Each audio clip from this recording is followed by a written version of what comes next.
PSG 5, Inter Milan nil. Ladies and gentlemen, that was a crucifixion, an execution. From the first second to the final whistle, it was all PSG.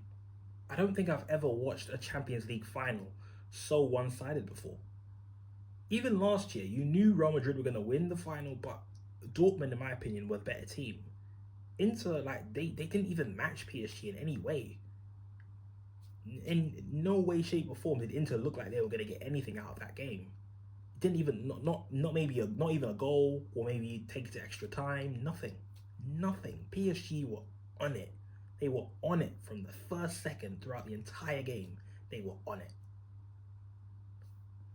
Like, they started the game immediately. They kicked the ball out of play, and they did that intentionally because I think the moment Inter Milan would get the ball for a throw in, PSG would already have players putting pressure on Inter Milan's players.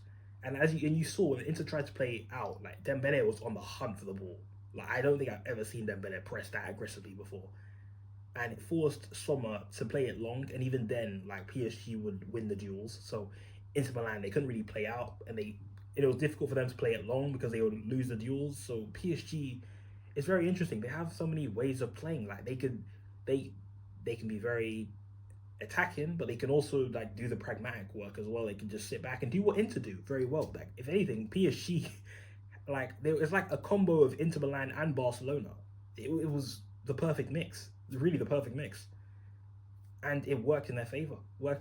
I was surprised even for the first goal, like, because normally how Inter, they're very well, they set up very well defensively normally, and the ball that the pass that was made to Due, I was surprised they were even able to see out that pass PSG, and even the fact that when Due made the pass to Hakimi and Hakimi scores, like, Hakimi's free, like, no one's on him. I was surprised like the ball got to him that quickly, and then a few minutes later, Dembele uh, plays a very good pass to Due, and DeMarco, it was a 1v1, and instead of challenging Due, he just turns his back trying to deflect, trying to block the shot, and it deflects off of DeMarco and it goes in the back of the net.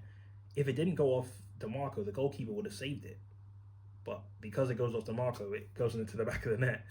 And at that point, I thought, okay, this looks like the point where I think PSG will take their foot off the gas. They'll, be a bit slower. They'll fall asleep, play with their food, a bit similar to what they did against Aston Villa, and then Inter Milan will get back in the game. But no, it was not anything like that at all. It wasn't anything like that. If anything, even when the second half started, I don't recall any memorable, clear-cut chances for Inter. I don't recall a time where, like, you thought, what a save from Donnarumma. Like, he really kept PSG in the game. Like, no, I don't recall any.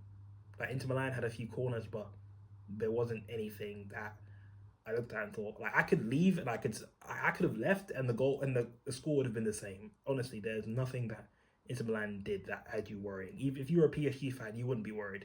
You could have fallen asleep and 5 minutes later for 5 minutes and the score would be the same. If anything, you want to keep your eye on your team to make sure you saw they score more goals, and that's exactly what happened. Like, look at the third goal. They're playing out, the ball gets to Dembele, plays a very good pass to one of the midfielders, and then that midfielder makes a good pass to Due. I can't remember who the midfielder was, I'm sorry. But Due scores, bottom corner. It's very simple. And just when you thought 3-0 was enough, Kvaratskhelia scores again. They catch Inter out, and just, honestly, I'm speechless. I'm at a loss of words at this point because just how easy it was. It was a training match. You saw the fourth goal. He beats the keeper at his post, scores. And then just when you thought 4-0 was bad enough, like, they subbed on some kid named Mayulu who scored. I don't know if I don't even know if he's played in the Champions League before, but he scores his first goal in a Champions League final. That tells you everything. Like, it was a good pass from Barcola, and the finish from Mayulu, very good. It wasn't even at the keeper's, it wasn't even at the post far away from the keeper. It was at the keeper's near post. He just hits it. Keeper didn't see it coming. 5-0. saw the looks. You saw the looks in their faces. They were ecstatic. They were. It was kicking off. It was kicking off. Luis Enrique was going mad. Inzaghi was just crashing out throughout the entire game. And honestly, if I was Inzaghi and I went into that dressing room at halftime, I'm booking the flight to Saudi immediately. At that point, I'm not going back to Italy. I'm just booking. I'm booking the flight after the final. I'm going to Saudi. That's it. That's it. Because that's where his mind was the entire game. I think that's where his mind was. Like, we knew he was leaving, but let's be honest, like, that's where his mind was the entire game. Because Inter were just out of it from the beginning. I don't think they were in it in the first place. And it's a shame because I think I speak for everybody when I say that we were better off for the PSG Barcelona final. Some would disagree with me and say it would probably be worse for Barcelona, but I disagree because with Barcelona, they have the attack to actually hurt PSG. Inter didn't. They didn't look like they were. Not to say that it was impossible, but Barcelona it would be a lot more difficult to defend against Barcelona than it would be against Inter. Now, let's be honest, Barcelona would still lose. I think PSG would still win the game, but it would have been a lot more entertaining and definitely not one-sided as it was. So, yeah, we missed out on a very, very sensational final. But to be fair, it was still a good match. It was entertaining to watch, but it was just very one-sided, unfortunately. But fair play to PSG, they deserve it. Fair play to Enrique after everything he's been through and just the football that he's been playing. I've been telling people for the longest time, this guy is a top manager. I wish we signed Enrique at Chelsea when we had the chance. I wish we got Luis Campos when we had the chance. I wish we got Kvaratskhelia when we had the chance. I wish, just so I could see that football at Chelsea. But look, we're just going to have to see what we do with Maresca. And, he's earned his keep so far. So let's see what he does in his second season. But as for Luis Enrique, I mean, PSG have completed the quadruple. They've completed the quadruple. And there's still the Club World Cup to play, which starts in 2 weeks. Then they have the Super Cup against Spurs. And then they have the Intercontinental Cup, which is pretty much a replacement of the old Club World Cup format.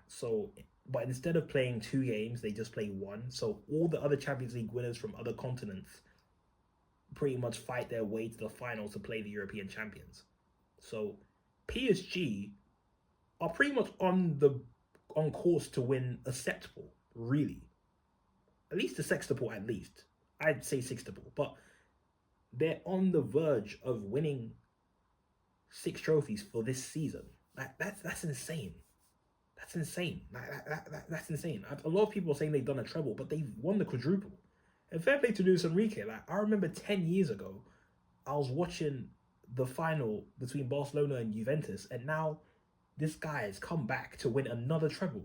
I knew he would win the Champions League with PSG. I just knew it. I knew this guy was going to do it. He was the guy. When they signed him, I was like, this is the guy. The first season didn't go according to plan, but this was the guy to do it. And the project was very good. That age of Galacticos is over. That era is over.